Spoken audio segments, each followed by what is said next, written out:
दोस्तों कितना अच्छा होता अगर आलू की फसल में रोग नहीं आते तो, क्योंकि आलू की फसल में अगर एक बार रोग आ जाते हैं तो 35 से 40% तक पैदावार की गिरावट देखी जाती है। जी हाँ दोस्तों, जो कि किसान को बहुत मोटा नुकसान झेलना पड़ता है। तो किसान को जागरूक होना बेहद जरूरी है। आलू की फसल में कौन कौन से प्रमुख रोग आते हैं, उनकी पहचान कैसे कर सकते हैं आप, और उनकी जैविक और केमिकल विधि से कैसे रोकथाम करके अपने नुकसान से बचा जा सकता है। तो दोस्तों इस वीडियो में शुरू से लेके एंड तक बने रहना, क्योंकि इस वीडियो में बताने वाला हूं आपको प्रमुख रोग कौन से हैं, उनकी पहचान कैसे करते हैं, उनकी जैविक और केमिकल विधि से कैसे रोकथाम कर सकते हैं। तो जय हिंद दोस्तों, मैं रघु त्यागी, आप देख रहे हैं रघु A to Z समाधान। दोस्तों आलू की फसल में प्रमुख 4 रोग आते हैं। सबसे पहले आता है वो है ईयरली ब्लाइट, यानी जिसको अगेती झुलसा बोलते हैं। दूसरे नंबर पे है पछेती झुलसा, जिसको लेट ब्लाइट बोला जाता है। वहीं पे तीसरे नंबर पे है बैक्टीरियल ब्लाइट, और चौथे नंबर पे है रूट रोट, जिसको जड़ गलन बोलते हैं। तो दोस्तों सबसे पहले हम पहचान जानते हैं अगेती झुलसा यानी ईयरली ब्लाइट की। ईयरली ब्लाइट की शुरुआत प्रमुख रूप से जो देखी जाती है वो नवंबर एंड और दिसंबर के शुरुआत महीने में सबसे ज्यादा उसकी शुरुआत को देखा जाता है।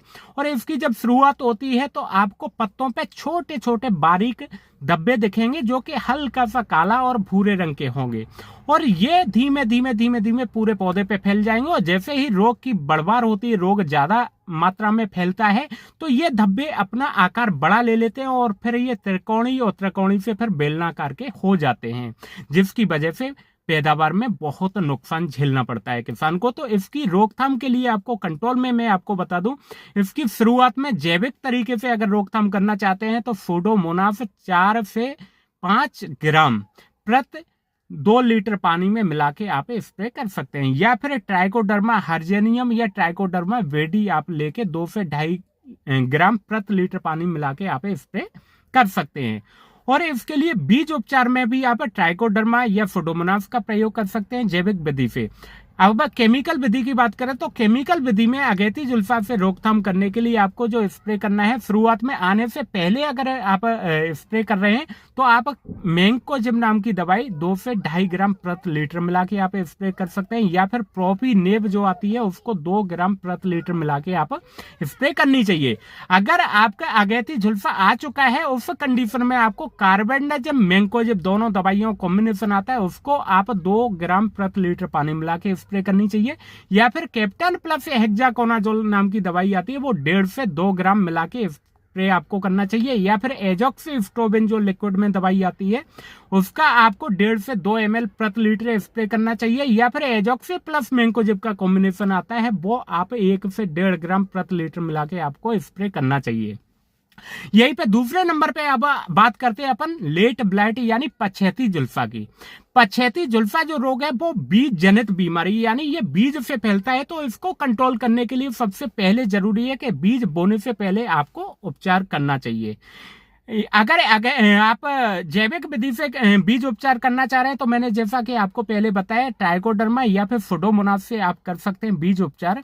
या फिर आप केमिकल विधि में जाना चाह रहे हैं तो फिर आप मेटालेक्सिल युक्त नाम की दवाई से आप बीज उपचार करने के बाद में ही इसको बोएं, तो आपके खेतों में पछेती जुल्फा आने के चांस कम रहेंगे।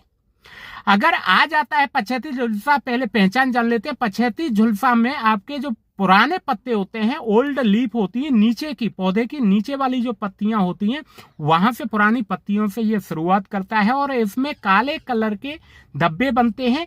लेकिन अगेती जुल्फा में जो धब्बे थे वो सूखे धब्बे होते हैं, इसमें हल्का सा गीलापन लिए हुए होते हैं, और ये धीमे धीमे पहले पुरानी पत्तियों में स्टार्ट होते हैं, और फिर अगर आप रोकथाम टाइम पे नहीं करते हो धीमे धीमे फैल के नई पत्तियों में आ जाते हैं, और नई पत्तियों से धीमे धीमे फैल के आपके पूरे पौधे में पौधा झुलस जाता है। और ये बहुत जल्दी आपका 2 से 3 दिन में अगर कवर नहीं करते हैं पूरी तरह से, ये 2 से 3 दिन में नमी और नम जो हवा चलती है उसके माध्यम से पूरे खेत को पूरी तरह झुलसा देता है, जिसकी वजह से 35 से 40% तक आपकी फसल की पैदावार जो है वो गिर सकती है, रुकावट हो सकती है। तो इसकी रोकथाम करने के लिए बीज उपचार में आपको मेटालेक्सिल दवाई लेनी चाहिए। और आप रोकथाम करने के लिए स्प्रे में अगर यूज करना चाह रहे हैं तो आने से पहले अगर आप उपयोग कर रहे हैं तो वहां पे आप कार्बेंडाजिम मैंकोजेब या कैप्टन प्लस हेक्साकोनाजोल या फिर एजॉक्सी प्लस डाइफेनाकोनाजोल 2 ml प्रति लीटर पानी मिला के आप स्प्रे कर सकते हैं। या फिर आपके में पछेती जुल्फा आ चुका है तो वहां पे मेटालेक्सेल युक्त दवाई ही आपका कंट्रोल कर सकती हैं। जैसे कि आपको मेटालेक्सेल मैंकोजेब का कॉम्बिनेशन आता है, वो 2 से 2.5 ग्राम प्रति लीटर पानी मिला के आपको स्प्रे करना है तो आपका कंट्रोल हो जाता है। या फिर मेटालेक्सेल प्लस क्लोरोथालोनिल नाम की जो दवाई आती है उसको आप 1.5 से 2 ml प्रति लीटर पानी मिला के आप स्प्रे करें तो आपका लेट ब्लाइट यानी पछेती जुल्फा का कंट्रोल हो जाता है। इसके बाद में अपन तीसरे नंबर पे बात करते हैं बैक्टीरियल ब्लाइट की। बैक्टीरियल ब्लाइट की पहचान करना बेहद जरूरी है। बैक्टीरियल ब्लाइट की पहचान करने के लिए दोस्तों आपको देखना है जो पत्ते हैं उन पे काले काले धब्बे बनते हैं।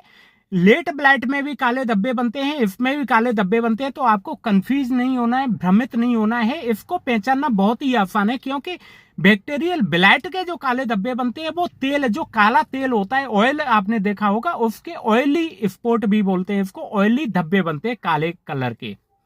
ये पहले पत्तों पे बनते हैं और पत्तों से धीमे धीमे अगर रोकथाम नहीं करते हैं तो ये जाके पौधे के पूरे डंठल पे, तने पे पूरी तरह से फैल जाते हैं, जिसकी वजह से पौधे में बहुत ज्यादा नुकसान होता है और आपकी पैदावार पूरी तरह से डाउन हो जाती है। और ये इसमें सबसे बड़ी बात ध्यान रखना है, अगर बैक्टीरियल ब्लाइट का आपने सही समय पे सही पहचान करके ट्रीटमेंट नहीं किया, इसमें सिर्फ आपने फंजीसाइड का इस्तेमाल किया तो ये जो बैक्टीरिया होता है वो चिढ़ जाता है, देसी भाषा में बोलूं तो ये 2 से 3 दिन में पूरे पौधे खेत को ही आपका खत्म करके कंप्लीट कर देता है।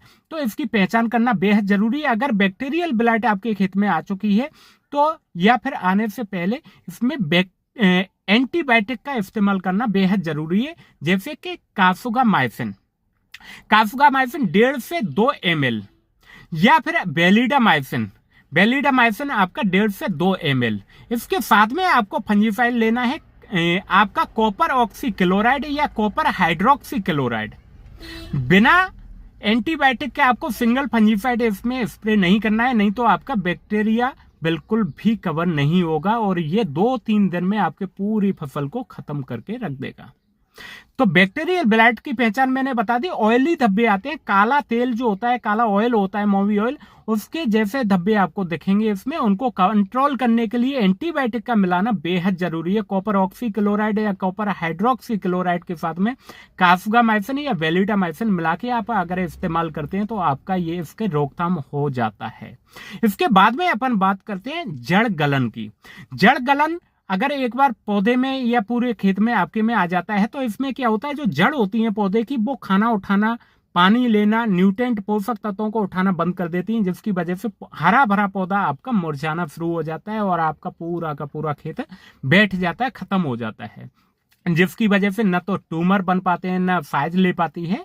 तो इसमें बहुत बड़ी दिक्कत होती है। तो जड़ गलन से बचने के लिए आपको बुवाई से पहले आप मृदा उपचार कर देते हैं तो ज्यादा बढ़िया होता है। जैविक विधि से मृदा उपचार अगर करना चाह रहे हैं आप तो ट्राइकोडर्मा 2 से 2.5 किलो प्रति एकड़ मिट्टी में मिला दें आप, या फिर सुडोमोनास 2 से 2.5 किलो प्रति एकड़ मिट्टी मिला दें। इसको मिलाने के लिए आपको गोबर की खाद 1 कुंटल गोबर की खाद ले लें, उस पे इसको पाउडर को, ट्राइकोडर्मा या सुडोमोनास के पाउडर को पूरी तरह से मिला के बुरकाब करके और 1 हफ्ते के लिए छाया में रख दें। बोरी, जो जूट की बोरी आती है उनसे ढक के और उस पे पानी चलाते रहे। 1 हफ्ते धरने के बाद में, रखने के बाद में फिर इसको अच्छे से मिला के शाम के टाइम खेत में फेंक दें और फिर इसकी जुताई कर दें। तो जो ट्राइकोडर्मा सुडोमोनास के जो मित्र फफूंद है वो खेत में जाएगी और जो रोग फैलाने वाली जड़ गलन, काली जड़ फैलाने वाली जो फफूंद है खेत में, उसको खा के और पूरी तरह से खत्म कर देगी, जिसकी वजह से जड़ गलन और काली जड़ आपकी कंट्रोल हो जाती है।